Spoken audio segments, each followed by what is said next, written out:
बिस्मिल्लाहिर्रहमानिर्रहीम। 16 फरवरी को गालिबन जो पाकिस्तान मेडिकल कमीशन ने एक पॉलिसी अनाउंस की वैकेंट सीट्स के लिए। उस पॉलिसी के तहत ये था कि इस साल अपग्रेडेशन नहीं होगी। जिस बच्चे का जहाँ पर एडमिशन है वो वहीं पर बस उसका एडमिशन लॉक हो गया, और जो बच्चे वेटिंग लिस्ट में थे और एक्सपेक्ट कर रहे थे कि अब उनका एडमिशन हो जाएगा, उनको भी उन्होंने कहा जी कि आप इस क्राइटेरिया के ऊपर आपका एडमिशन नहीं हो सकता। और उन्होंने एक नई पॉलिसी अनाउंस की, नया क्राइटेरिया 50% एमडीकेट 50% एफएससी अनाउंस की, और एक पोर्टल अपना नया ओपन कर दिया कि इसके ऊपर आप अप्लाई करें। तो इससे वैकेंट सीट्स जो है ना वो फिल की जाएंगी, जो कि सरासर ज्यादती और नाइंसाफ़ी है। ये पीएमसी जब से वजूद में आई है ये तब से ऐसी पॉलिसीज़ बनाती हैं जिनका कोई यानी मफूक और फितरत किस्म की जो चीज़ें हैं ना वो ये सामने लेकर आते हैं, जिससे 100% बच्चे जो हैं ना वो जनाब तिलमिला उठते हैं और वो कांटेक्ट करना शुरू करते हैं, ये हमारे साथ नाइंसाफ़ी हो रही है, हमें इंसाफ दिलाने के लिए हमारा साथ दें।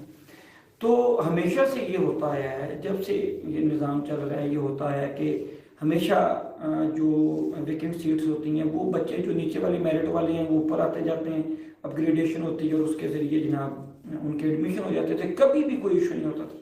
इस साल अगर ये बहाना लगा रहे हैं कि एडमिशन लेट हो गए, तो पिछले साल अप्रैल में जाके एडमिशन क्लोज हुए थे, ठीक है जी। तो और अगर एडमिशन जो है वो लेट भी हुए हैं तो उसमें मुझे बताएं स्टूडेंट्स का क्या कसूर है? कसूर या पीएमसी के एंड पर है या फिर कसूर यूनिवर्सिटीज के एंड पर है, ठीक है जी।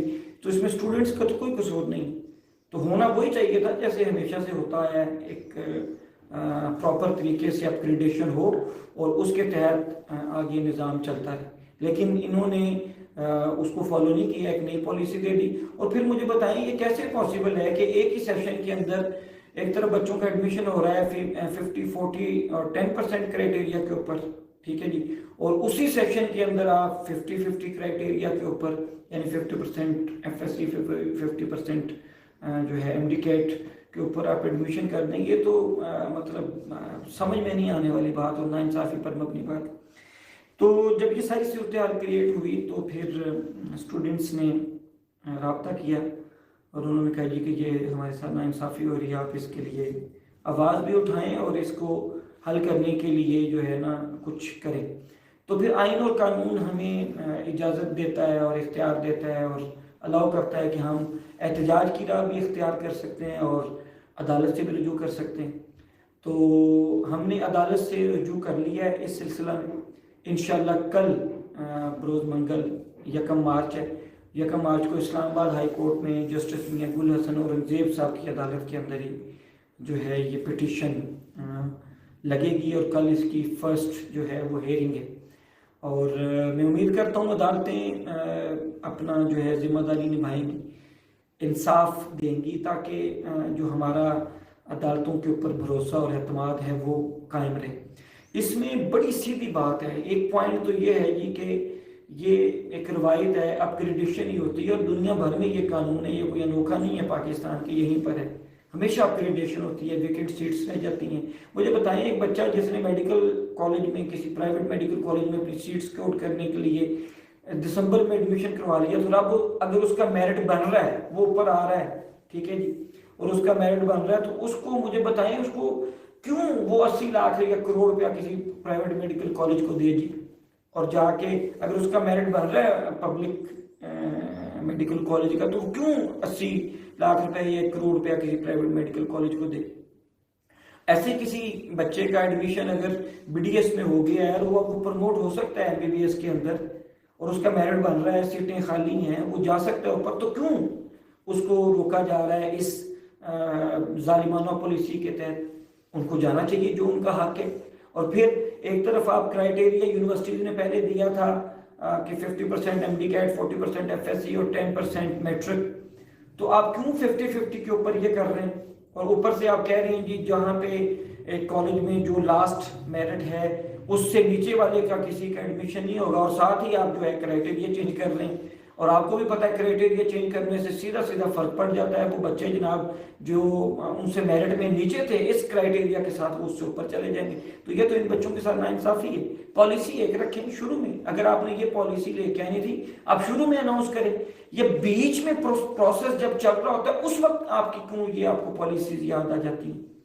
تو یہ چیلنج کر دی گئی ہے. اور اگر ایڈمیشن لیٹ ہوا ہے تو یہ یونیورسٹیز کا قصور ہے, بچوں کا قصور نہیں ہے. اور ایک ہی سیشن میں 2 ڈیفرنٹ کرائٹیریاز کے اوپر ایڈمیشن ہونا یہ سراسر ناانصافی ہے. اور یہ پی ایم سی کی اپنی بھی ان کی رولز کی خلاف ورزی ہے کہ یہ جو ایڈمیشن جنہوں نے کہا تھا جو یونیورسٹیز ڈیل کرتی ہیں, پی ایم سی کا اس کے ساتھ کوئی لینا دینا نہیں ہے. تو پی ایم سی کیوں مداخلت کر رہی ہے اب ایڈمیشنز کے پروسیس کے اندر؟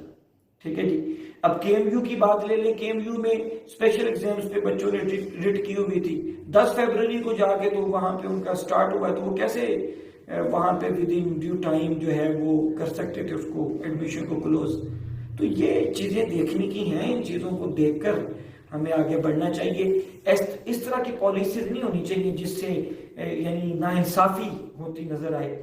تو بہرحال ہمارا تو یہ موٹو ہے, جہاں پہ بھی ظلم ہوگا, جہاں پہ بھی ناانصافی ہوگی, ہم انشاءاللہ تعالیٰ اس ناانصافی کو روکنے کے لیے کھڑے ہوں گے. وہ کسی شاعر نے بھی کہا ہے نا, ہر دور بے صدا میں ہر ظلم کے خلاف ہم کو ہی بولنا تھا کہ تصویر ہم نہ تھے. تو یہ آئین اور قانون جو ہمیں اجازت دیتا ہے. ہم نے اسلام آباد ہائی کورٹ کے اندر ریٹ فائل کر دی ہے. کل اس کی پہلی ہیئرنگ ہے اور میاں گل حسن اورنگزیب صاحب کی عدالت میں ہیئرنگ ہے. ہمارے بس میں یہی ہے کہ ہم آئین اور قانون کے دائرے کے اندر رہتے ہوئے عدالتوں کے سامنے جائیں, اپنا احتجاج ریکارڈ کروائیں, اپنا کیس ان کے سامنے اچھے طریقے سے پریزنٹ کریں, اچھے وکیل ہائر کریں, ان کو فیسیں دیں.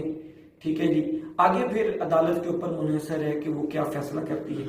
بہرحال ہم نے اپنے حصے کا کردار ادا کر دیا اور ہم عدالت میں چلے گئے, اور امید ہے کہ عدالت اس جو واضح ناانصافی ہے اس کے خلاف انشاءاللہ تعالیٰ فیصلہ آئے گا اور اسٹوڈنٹس کو ان کا حق ملے گا. اللہ اور اس کے رسول صلی اللہ علیہ وآلہ وسلم ہم سب کے حامی و ناصر. شکریہ.